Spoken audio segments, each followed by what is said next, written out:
台南市议会第4届第2次的登记会，22号正式召开。在开幕式过后，听取委员会审定结果的报告，马上有侪位议员针对最近严重的天狗热疫情来发言。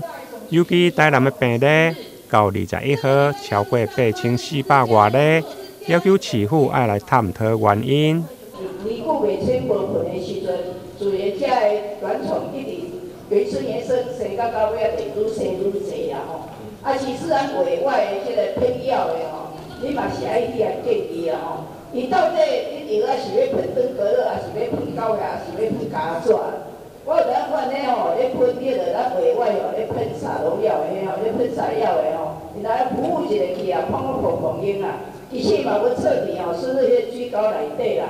优秀的新生代蔡中华蔡议员，他提了一个最新的对台南市的这个名号，叫做“文旦之乱”。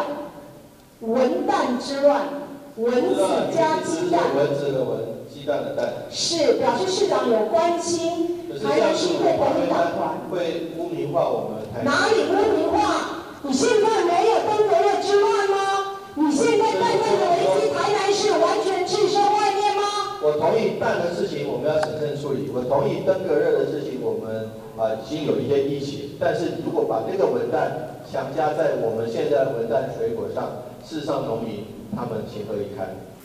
离原本听取委员会排定9月25上午进行天狗热的防治专案报告，因为4号的问题，会长毛议员建议提前到23补上班日来召开。把明天上班日，明天是上班日，把它挪作我们的登革热专案报告。那一天我副市长进来带队，事务团队应该每一个都认识，因为到底那一天我们每一个议员这么多，想要问哪个基础，我们应该马上就要有，而且我们只有半天的时间啊，就半天时间很短，所以不要切那个又掉的那一个。所以我建议主席，你那天专案报告的时候，我们请所有的相关部门都要到位。会长市长嘛表示，台南市对6月13第1例发生，马上在6月28就投入国军的喷药消毒。